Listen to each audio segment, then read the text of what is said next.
Un saludo cordial para todos. Mi nombre es Elena Cejas Peña, estudiante de Psicología de primer semestre, y a continuación les voy a presentar el tema de el cerebro. El cerebro humano es una pequeña estructura que está protegida por una triple envoltura ósea dentro de la cavidad craneal. Pesa entre 1300 y 1500 gramos y está flotando en el líquido cefalorraquídeo, que es el que lo amortigua de golpes y también limpia sus desechos. Lo conforman dos hemisferios que están conectados por el cuerpo calloso, que permite la interacción entre estos. El hemisferio izquierdo es el que está relacionado más con las emociones, la creatividad y los sentidos, y el hemisferio derecho, que es el lógico racional. Entre estos dos, el hemisferio derecho controla el hemicuerpo izquierdo y el izquierdo el hemicuerpo derecho. Es muy importante recalcar que el cerebro en general está formado por tres partes principales, que son el encéfalo, que vamos a dividir y explicar por partes, el cerebelo, que tiene como función principal la coordinación del movimiento, la facilidad y precisión de estos, también el movimiento voluntario, la conexión con la corteza motora en general, regula también el tono muscular y mantiene la postura, y también ayuda en lo que son el aprendizaje de los movimientos. Y por último y no menos importante, tenemos el tronco encefálico, que es el puente del cerebro a la médula espinal. El tronco del encéfalo también es responsable del control del ciclo del sueño-vigilia por medio del sistema reticular activador ascendente, o SARA, y también se ocupa del control del hipo, el estornudo, la tos, la succión, la deglución, el vómito y la sensibilidad al dolor. Existen 4 lóbulos cerebrales. El frontal, que es el que controla el movimiento complejo, la elaboración de razonamientos, pensamientos y emociones y el control de los impulsos y juicio en general. El parietal, que es el lóbulo que tiene el centro de interacción del gusto y tacto. El temporal, que es el lóbulo que tiene la capacidad de percepción de la audición, olfato, el lenguaje, el equilibrio y también la memoria. Y por último, el occipital, que es el centro de percepción, asociación e interpretación de imágenes visuales. Estos están delimitados por 4 cisuras principales: la cisura de Rolando, la cisura de Silvio, la cisura parieto-occipital y la cisura preoccipital. En el cerebro también podemos ubicar lo que son las áreas corticales. Existen 3 tipos de áreas corticales: las sensoriales, motoras y de asociación. Las sensoriales son las que reciben los estímulos aferentes y los vuelven conscientes. Las motoras son aquellas que envían las órdenes motoras voluntarias, y las de asociación son las que contactan las áreas motoras con las sensitivas, llegando así a tener un centro de conciencia e intervención en el lenguaje. En el lóbulo frontal podemos ver que se ubica el área motriz, psicomotriz, donde se regulan los movimientos relacionados a la escritura, y es el centro del lenguaje. En el lóbulo parietal podemos ver que está el área sensorial y el área psicosensorial, con el centro de comprensión de la escritura. En el lóbulo temporal podemos ver que tenemos el área auditiva, psicoauditiva, y es el centro de comprensión del habla y la escritura. Luego tenemos en el lóbulo occipital el área visual y psicovisual. Continuando, tenemos acá el primero de los lóbulos, que es el lóbulo frontal, que presenta las cisuras que lo delimitan, como la cisura de Silvio, la cisura de Rolando.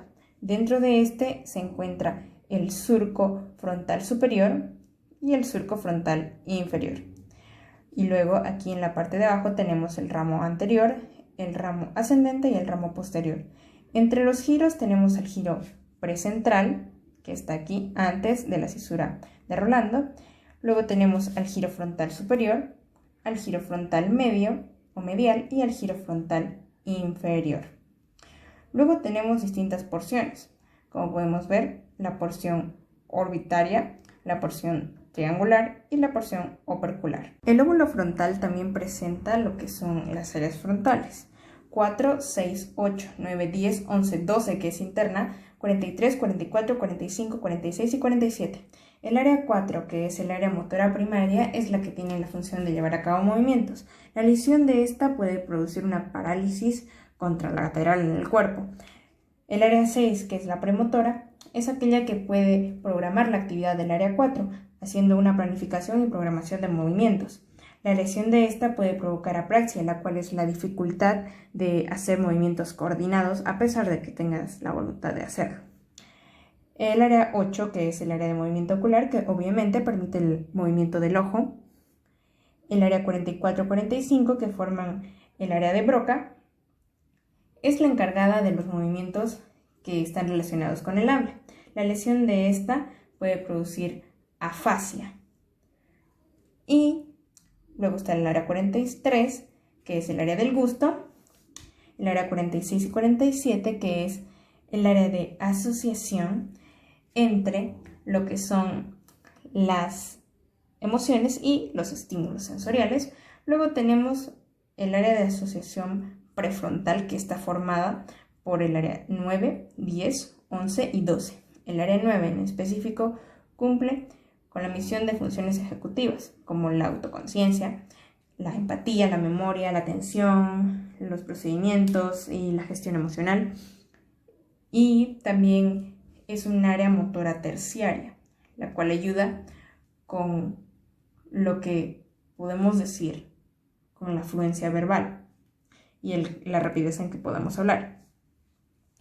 Luego está el área 10, que está encargada de la planificación, la introspección, la memoria y la capacidad de poder dividir la atención en varias cosas.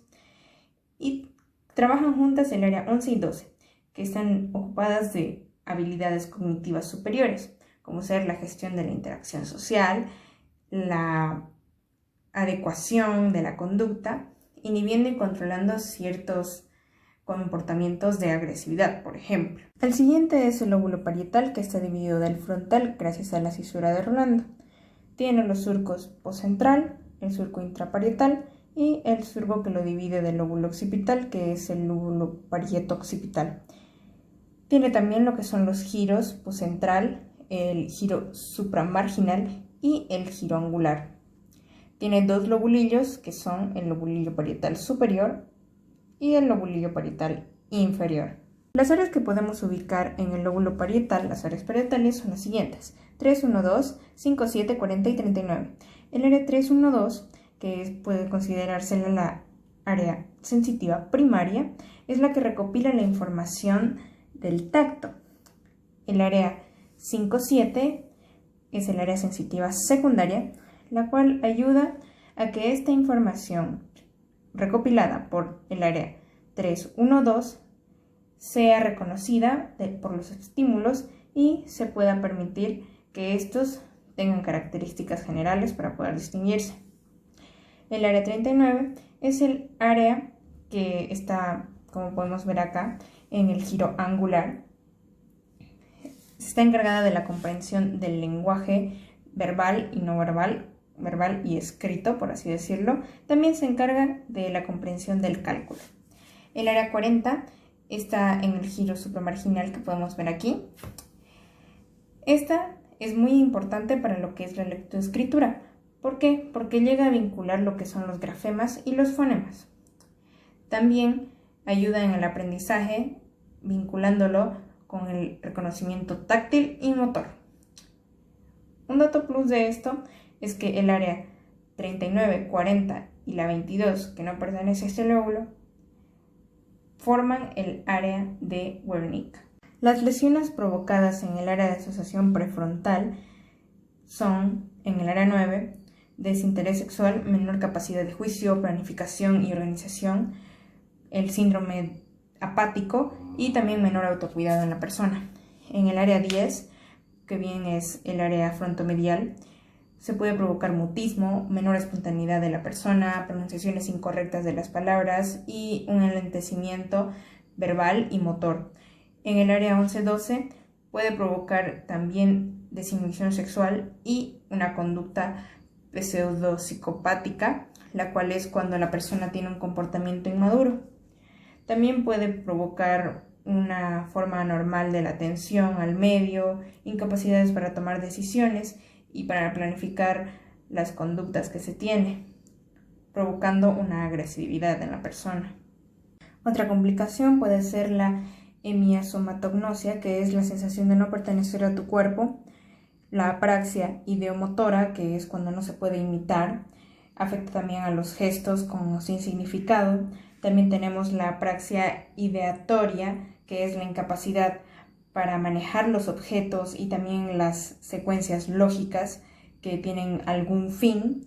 Luego también está la dispraxia somatoespacial, que genera una torpeza motriz y no puedes moverte en el espacio ni controlar los movimientos de tu cuerpo con exactitud. Luego tenemos la asimbolía del dolor, que es cuando tienes reacciones anormales al dolor. Y esta también genera una desconexión entre el sistema límbico y el sistema sensorial. Por último está la astereognosia, que es la incapacidad de poder reconocer objetos mediante el tacto. Las lesiones que se pueden dar en el lóbulo parietal provocan las siguientes complicaciones. La primera es el síndrome de Hertzmann, que es cuando se produce la agrafia, que es la incapacidad de expresar tus ideas por medio de la escritura o también tus pensamientos. También la agnosia digital, que es no poder reconocer tus dedos. Y también se desorienta a la derecha de la izquierda y también produce acalculia. En segundo lugar está la autopagnosia, que es la incapacidad de nombrar y también de localizar las partes de tu cuerpo. Se da en el área 7 y 40 del lado izquierdo del cerebro.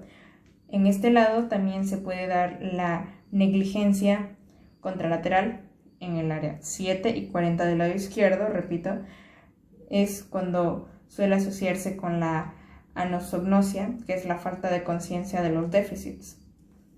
Luego, en el área 7 y 40, pero del lado derecho, se da la anosodiaforia, que es la indiferencia ante la enfermedad directamente. El siguiente es el lóbulo temporal, el cual está delimitado por la cisura de Silvio y que es la cisura preoccipital. Tiene dos surcos, el surco temporal superior y el surco temporal inferior. Presenta tres giros, el giro temporal superior, el giro temporal medio y el giro temporal inferior. Las áreas que podemos ubicar en el lóbulo temporal, las áreas temporales son 20, 21, 22, 41, 42, 37, 38 y 52. El área 20, que es también parte de la vía visual ventral, nos permite ver el color y la forma, y también así saber lo que estamos viendo. El área 21 es un área de asociación auditiva que nos permite el comprendimiento del lenguaje, y el área 22, que también trabaja con la 39 y 40, que no son de este lóbulo, sino también del lóbulo parietal, junto con la 21, hacen que podamos transformar la información auditiva para darle significado y así poder comprenderla y emitir un discurso con significado propio. El área 37 es el área que procesa la información multimodal. Se encarga del reconocimiento de las caras, del lenguaje de los signos y también de la comprensión de ciertas metáforas. El área 38, que es la que asocia la memoria con las emociones y así para poder tener un procesamiento semántico de esta información. El área 41, que es el área auditiva primaria, así como lo dice, esta se encarga de procesar la información auditiva, los cambios de frecuencia, la localización del sonido, de dónde viene. Y por último, el área 42, que es el área auditiva secundaria, que nos ayuda en el reconocimiento y la interpretación de estos sonidos. Las lesiones en el lóbulo temporal pueden provocar alteración de la percepción y sensibilidad auditiva, también alteraciones en la atención selectiva de información auditiva y visual, trastornos de la percepción visual, el deterioro de la organización y categorización del material verbal y reconocimiento de las palabras, alteración en comprensión del lenguaje, el deterioro también de la memoria a largo plazo y el contenido que tiene en lo verbal y visual. También altera la personalidad de la persona y el comportamiento afectivo de esta. Se halla también afectado el comportamiento sexual y también puede producirse prosopagnosia, que es la incapacidad de poder reconocer rostros que son familiares. Al lado del lóbulo temporal tenemos al lóbulo occipital, el cual está delimitado por estos surcos, que son el surco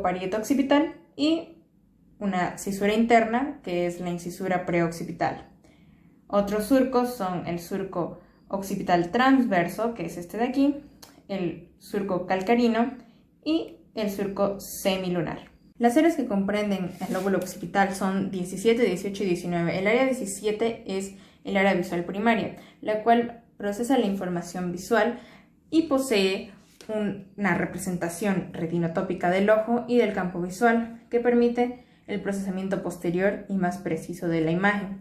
También obtiene las primeras impresiones de color, orientación y movimiento. El área 18, que es el área visual secundaria, nos permite tener una visión en 3 dimensiones y también es la cual regula la intensidad lumínica. Por último tenemos el área 19, que también es un área visual secundaria, nos permite el reconocimiento visual al vincularse con nuestra memoria. Las lesiones en el lóbulo occipital pueden generar ceguera cortical, que es una ceguera total o parcial debido al daño en este lóbulo. La agnosia visual, que es la incapacidad cerebral para reconocer o comprender estímulos visuales. Y el síndrome de Danton, que es una combinación de la ceguera cortical y la anosognosia, que puede también venir con alucinaciones u otros trastornos. Y por último, la acromatopsia, que es el monocromatismo, que conlleva la incapacidad de discriminar o de diferenciar matices de colores. Aquí en conjunto podemos ver lo que es el cerebro uterino, que está formado por el neocórtex, encargado de la razón, la reflexión y la toma de decisiones, como ya habíamos visto de forma específica con los lóbulos anteriormente, el sistema límbico, que está encargado de las emociones, que podemos ver aquí en color naranja, y por último, el cerebro reptiliano, que está encargado prácticamente del instinto de supervivencia. La estructura del sistema límbico. El sistema límbico está formado por distintas partes, como los tenemos aquí enumeradas. El septo. El septo es el que vemos aquí, es una bolita del inicio. El septo o área septal mantiene la memoria y la atención selectiva, regula los niveles de las emociones y también el sentido de alerta. El giro cingulado, que es la porción grande de aquí, es el que nos ayuda a formar las emociones y también procesa datos básicos como ser la conducta, el aprendizaje y la memoria. El fornix se encarga de la memoria y del aprendizaje y lo tenemos aquí, es la porción delgada que vemos acá. Luego tenemos el hipocampo, que está encargado de la memoria, asociándola a las emociones y también a la orientación espacial, que es la porción más gruesa de este lado.